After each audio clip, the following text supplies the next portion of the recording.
home edition.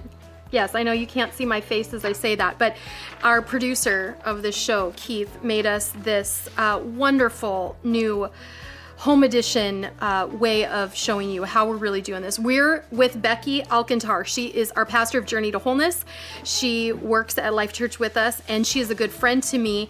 And we know from the Journey to Wholeness, or the mental health, the how's your spirit, how's your emotional state sense, we know that this stay-at-home order, this pandemic, has affected people. There's just no doubt. I want to start by asking Becky, and I've got some little fun things we're gonna jump off of today to talk about actually really serious topics. But I want to start by hearing from you. What are you seeing? Because you're on a committee in our city for mental health. What are you seeing? What are you noticing that's happening to people through this pandemic? In as much as this is a healthcare issue, this is a mental health care issue because we're facing this extended time of uncertainty and stress and rapid change. And so whereas our mental health professionals already had a caseload of people who regularly struggle with this and are trying to work through this, suddenly there's an onset of individuals who didn't know they had anything really to work through and didn't realize that they would have this type of response to these issues. And so really the state of mind of the vast majority of our population is struggling right now. So those who really didn't struggle before are struggling, and those who already did, it amplified it. And I wonder about healthcare professionals who, you know, they just have to, it's part of their job to stay strong mentally. They have to be prepared. And now the things they're seeing, the deaths that they're encountering, that's like next level. Absolutely. We often say we lead it because we need it, right? We have this empathy for it. We have a heart for it because we struggled with something ourselves. And so absolutely our health professionals, our mental health professionals are having to amplify their efforts to keep themselves healthy as they help additional people. So I feel like first step is always awareness or admitting you have a problem, right? I mean, I think that's a rule of thumb in anything that we struggle with. If we can't admit that we're struggling, Pastor recently, or we did a throwback to his depression message in the series It Is Difficult, and we aired that, and we've aired it again for a Throwback Thursday, and then we posted it again from YouTube to say, and this was a huge statement he said, it's okay to not be okay. And that is the first step, because when we can't admit that, then it's hard to move forward. Now, there's some people, they're already there. They're already like, I'm not okay, I wasn't okay before, I'm in a really dark place. But for those of the people watching who just need to know it's okay to say they're not okay, and then the second step is to realize you're not alone, right? So I have this comic strip that I'm gonna share my screen so that you can see it as well. But I tore it out of the New York Times, and so I wanna give credit to the New Yorker magazine, The New Yorker magazine. Sean got me a subscription because I'm a Malcolm Gladwell fan, and he used to write, I think still does a little bit. So I love the writing in there. And one of the cartoonists, Emily Flake is her name, she did this series of cartoons, but they're not funny, they're real. Some are a little bit, you can chuckle because you get it, but they're relatable. So I'm going to share my screen as I talk about them. The first one, because Becky, I want this to be a jumping off point for the next 20 minutes of our conversation, because I think we can relate to this. The first one says, the minute they announced the school closings, my daughter wrote up a week's worth of homeschool schedules. She listed then foundations, then CGI math, and the mom is saying, I don't know what any of that means. Can I introduce you to the joy of the freelance schedule? And I looked at that and I thought, yeah, that's probably me with my kids. But with that, I feel guilt, but it's so true. I'm like, I can't help you with geometry. So how many people are probably feeling this way, right? Absolutely. You're either wired one way or the other. This either is your opportunity to get all the lists and accomplish all the things that you ever hope to be able to do and become that teacher, right? All of us, well, maybe not all of us, but some of us played with dollies and some of us play teachers, right? And that, if that was inside of you, that's what you're doing right now, and you're thriving, or you were thriving for a bit because you're like, okay, this is like temporary, I can do this. Or it's your worst nightmare, right? Like all those kids who had the list. Yes. Yeah. And they had their planner and you're just like, no, for the love of God, why? Right? And the thing about that, I think it goes back to that question that we often get: how do you do it all? You don't, right? So something has to give. And when we try to keep up with these expectations or compare ourselves to what someone else's list is, if you're not wired that way, don't go down that direction. Do what you're best at. Now, we don't have an option right now, right? We are in school with our kids, the thing that we sent our kids to school so teachers who are professionals can handle this. And we're faced with this. Do the best you can. Like, all you can do is go through the emails, sit down with them, and give them your attention. In the end, that's what they're gonna remember. That's what you're gonna remember. Don't try to compare to the teacher that you love, that your kids love. It's an unrealistic expectation to have for yourself, and know that some things are just gonna give. Focus on these things now, and then when you can't, it's okay to just shut it down and go for a walk or go for a ride in the car. Make some kind of transition in your day so that you can break away from that and get back to home time, which I think is so important. So good. And I love what you said, like, release ourselves from, I don't have to be that great teacher that they loved for geometry, because I end up, I mean, let's face it, when we feel trapped or dumb, even as adults, we can react in, I just don't know. And then our kids are getting that, where if I could just say, guys, I'm sorry, I don't know. Can you email your teacher? Do you want me to ask? Like, that's always been better for me, to just admit defeat before I begin. Yeah. Okay, the next one I'm going to share with you is, let's get one thing straight right off the bat. This is me. This is you maybe saying this. I suck at this. Homeschooling, social distancing, keeping my chin up, all of it. All of it. I think a lot of people feel really defeated, and as the weeks drag on, they really feel like they're dragging on.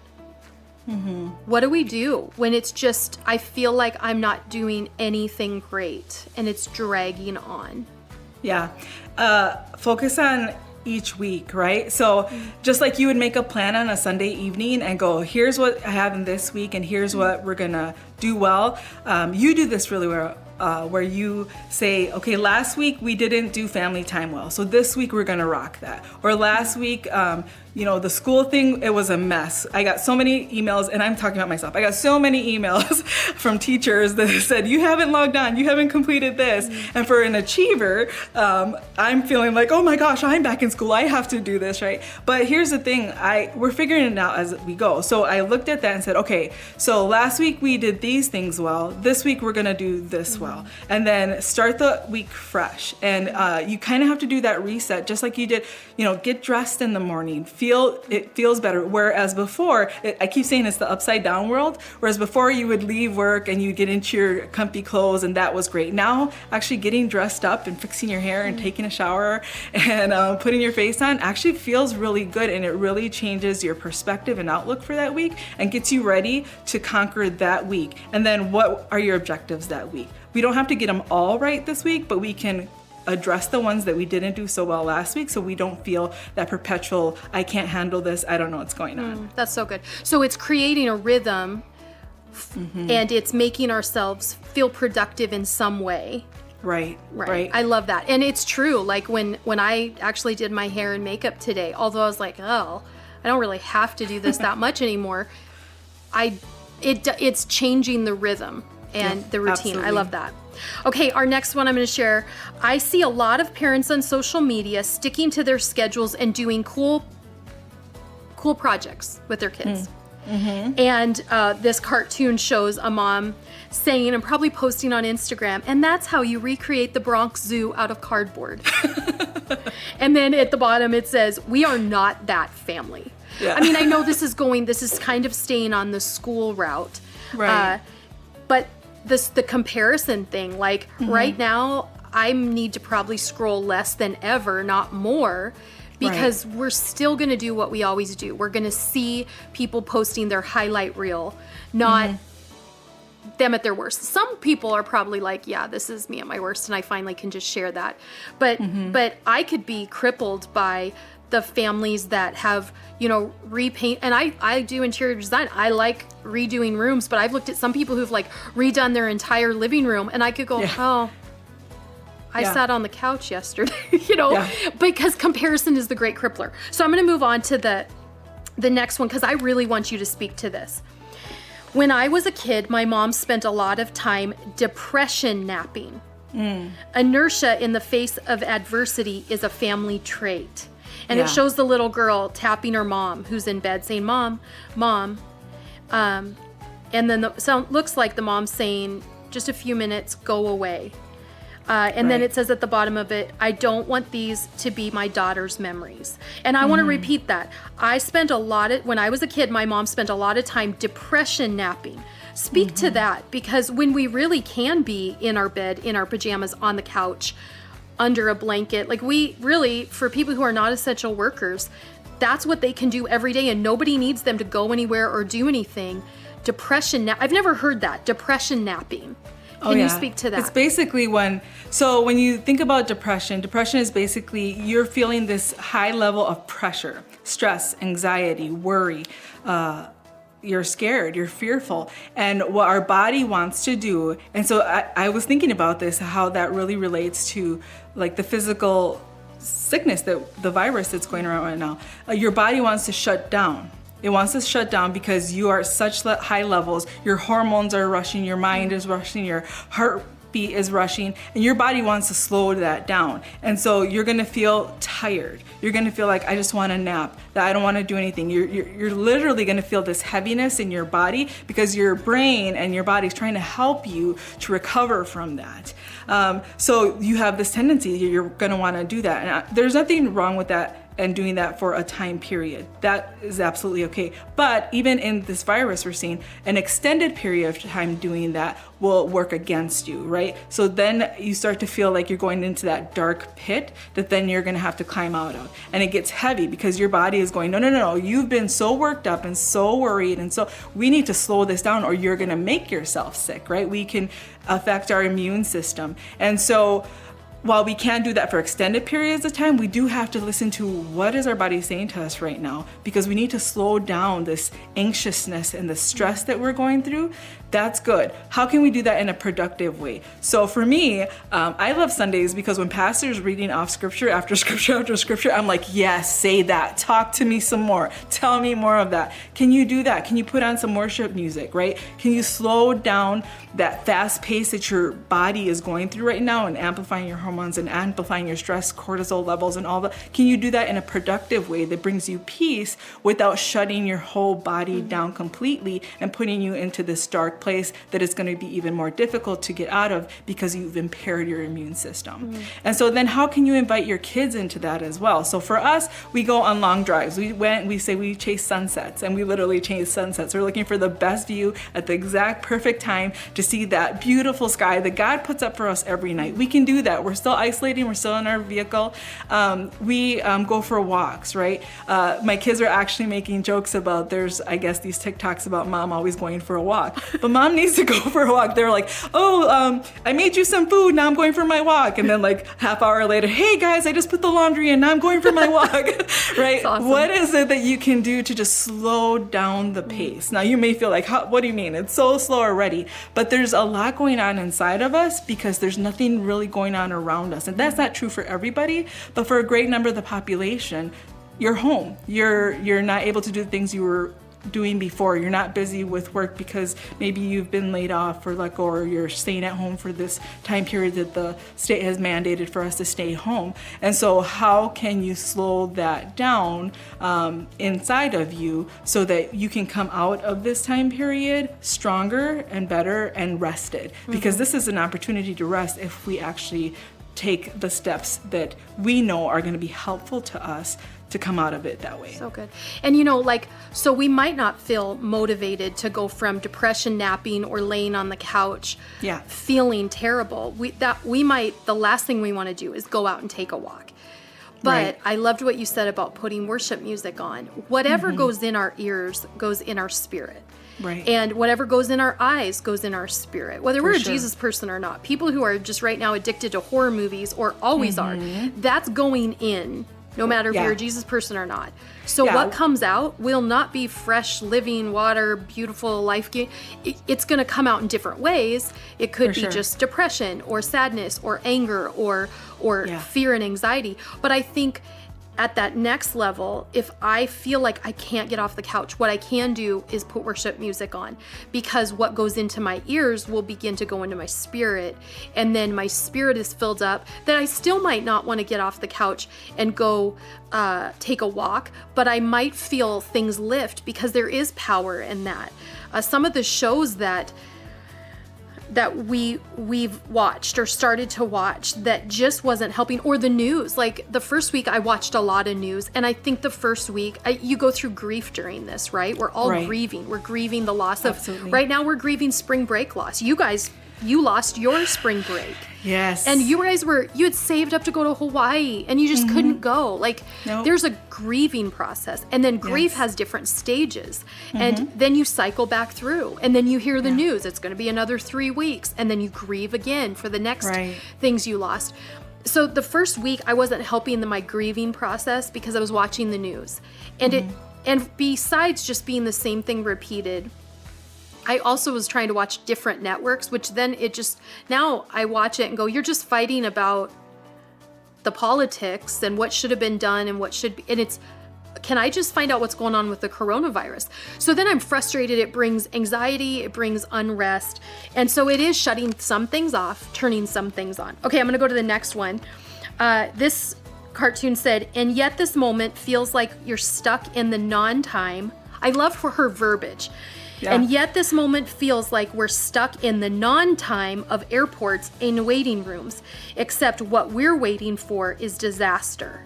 And then she says, there's a reason you only read trash at the airport, because your brain stops working. And she says, Right. God, I want a nap. I mean, that flows right into what we're talking about. The Right. non-time. In airports, it is. Airports, waiting rooms, time kind of slows down because you have no control over it. Right. And Yeah. if you already struggle with feeling out of control, or you are always in control, because that's your go-to is I'll just find a way to have more control. There's no controlling this narrative. No. And so the waiting time is so hard. So we just went through Easter weekend, right? And you go from Friday, so like all of the hopes and anticipation that the people had and the expectations they had, suddenly their savior, like generations had been waiting for this, right? And he dies on a cross like a criminal. Like, what just happened? And then they're plunged into Sabbath time, right? Where they can't go to their neighbors and like they can't get on the news and have discussions and arguments about it. They can't go do anything. If they were fearful, they can't run away, or they can't hoard food. I mean, they couldn't do anything. And it's in that waiting, right? Now they knew that there was a Sunday coming, and we know that as well. This is temporary, right? We don't know the length of it, but we know that it's temporary, that there's going to be a Sunday for us as well. But that waiting time was just as excruciating. There's uncertainty, there's questions, there's worry, there's isolation that we all go through. But I love how the Bible talks about waiting, and it's with hopeful anticipation. And I think because we just had the Easter weekend, the feeling of this weekend was different. Even though we had the Sabbath, even though there was this long time, even though we knew we were still in the waiting, and there was this hopeful anticipation of, well, Sunday's coming. And so we saw people getting dressed up for Sunday and doing their egg hunts and having family dinners. And we were just as excited for that Sunday as if we were going to our family members' houses and in big parks and having big gatherings and going to church. We found a way to do that. Can we be in this waiting time with hopeful anticipation? What are you hoping for? What are you planning for? What are you envisioning? It's all in your perspective. If you stay in today or in yesterday, or stay in the grieving process, right? And it's perfectly okay to grieve, but there's stages of grieving, right? So there's denial, and then there's bargaining, and then there's anger and depression, and then acceptance. And our goal is to get into that acceptance where we have a peace about, this is the situation right now, but I have this hopeful anticipation of the days to come, and I'm going to take advantage of what we have right now to do things in a different way. And how can I how can I be present right now so that I don't miss out on this time? So often we have a daughter who's getting ready to go off to college, and we were already like feeling it and getting like, oh, she's gonna leave us, our baby girl, right? And yet now we have this opportunity to spend more time with her than ever before. So before she goes off and leaves the nest, we now can spend time and have conversations and do goofy things with them and laugh together. And we've had dinner at the table more than ever before. And we thought we were doing pretty good at these things. But it's that here's this anticipation. I'm hopeful because I get to do all these things that I might have missed out on. And I can appreciate those now because, again, I know that this is the Saturday of our life, right? This is the Saturday of all of the situation for us, and Sunday is still coming. Sunday always comes. Yeah. Well, and I've watched you as a friend go through the levels of grief, the denial that is she going to get to graduate? Like, will she have a ceremony? There is no spring break her senior year. There is no, and you were going through all of the denial and then the acceptance, the anger, the sadness. All of it. You've gone through all that, but it sounds like now that you're in this acceptance of wait, the hope or the good part is we'll never look back at the last semester of our eldest daughter's senior year and think, man, I just wish we would have had more time with her. Like you've come to the conclusion that you can find the good in it. And I mean, it takes working through the cycle. It does. I did an article that we've posted that is 3 ways to make progress in the pandemic. Because once I got through that first or second week that was rough, my anxiety started to come with, what if this gets over too quick? And the things this forced me to look at, consider, and try, I don't have time to follow through with, because I knew we had a list of we want to do this many podcasts and we want to do, I want to write my book and I want to get my manuscript rewritten for Jesus Plus Life. But I was like, where am I going to fit that? Now, once I got through the cycles of grief, I realized, and like you said, pick what you're going to do in a week, like plan 1 week at a time. So I didn't get anything on my book done the first few weeks. We were just figuring out the new norm. How are we going to do church now? How do we lay off every one of our 37 employees at the exchange? So then there was a week where I told Sean, I'm writing this week. And I'm going to make progress if I choose to make progress. Otherwise, I could, like anybody, could just sit this out on the couch in front of the TV. Like, we have that ability too. So I love what you said about finding the hope. And like, now we should get a little urgent about, okay, what do I still want to finish? Because what about when life goes back to where I'm at work and I never got to these projects? We'll probably be disappointed in that. And I want to go back to what you said, like you had to give in to that point of, I have to just grieve this. I have to feel this. So Ecclesiastes tells us that we don't bypass the crying and the weeping in the morning so you can't bypass those things. If you want to get to the dancing, the laughing again, and the hopeful anticipation, and what am I going to accomplish and do, you can't bypass the mourning part of it. And too many of us try to do that, and we end up in our pajamas on a couch, feeling it all and getting stuck under it. So if you can actually, and this is becoming kind of my flagship or my mantra, like, feel it. Go and feel it. And I know for me, I didn't want to feel that in front of my kids because I didn't want them to get worried or scared. I wanted to be prepared for when they were feeling it, because they did. They had breakdowns, especially, our older ones. There were things that they were mourning that they were gonna miss out on, and they were coming to acceptance of that, but they really mourned it. So I didn't want to do that in front of my kids. And I know all of us are, in close quarters right now. But what I would do is I would go for the mail. So I pick up the mail at church, and I would go for my drive, and people would be like, "Oh, can I come with you?" And I was like, "No," I had to go that time because it was my time. But it was my 10 minutes, and then I would just allow myself to feel the intensity of what was happening and process it. If we don't feel those things, we just carry them with us into the good things, and then they taint the good things to come, right? Or we never can get to those good things, and then we wonder, why are we still stuck in this place? It's because you actually have to feel it, acknowledge it. Like you said right in the beginning, we have to acknowledge that this is really hard and this is wearing on me, and I'm tired and I'm disappointed. And when we do those things, it's like this breath of fresh air, right? And hopefully it's a sunny day when you go for your little ride or your walk, and you come back and you can face what's next and move on into the new things that you know that you want to do and can accomplish. You're just feeling the weight of everything that's happened, and a lot has happened. It's a lot in a small amount of time for anyone to deal with. Well, and so don't you think we come from we're from the North. Right. So we're get her done. Get her people. done. Get her done. Right. Push through. And you know what? Suck it up. In fact, one of the cartoons said this, like, oh, I'm not the kind to keep my chin up all of the time. Right. And there is that pressure here. Pull up your bootstraps. Be a big girl. I mean, we've been told that. We tell ourselves this is not the time to power through it. This is not the time to not admit anything is difficult and to live in denial. Right. Because we don't want people living in depression and living overwhelmed. So we have to allow ourselves to go through the stages. I'm going to go to the last one on here. This says, I worry about us in the not too long run. I worry about my friends and family whose livelihoods have disappeared. Closed restaurants, shuttered theaters, canceled gigs, laid off from bar, sick parents, let go from office job, no severance. So the other thing we can do is we can go, I am working through this. It's not been easy for me, but I find that when I'm having a bad day, I think about, if I'm having a bad day and my life's really good, how much harder is it for the doctors and the nurses and the people who have no paycheck coming in? And then I can start to wear everybody else's pain. And I wasn't asked to do that, but I feel like, well, I kind of am. I'm a pastor. I should feel everybody's pain. But I can get overwhelmed then once I've worked through for me, everybody else's. So in closing, what would be your suggestion if you're like, okay, I get it, but what about, I'm thinking about my friends. What do we do in those instances?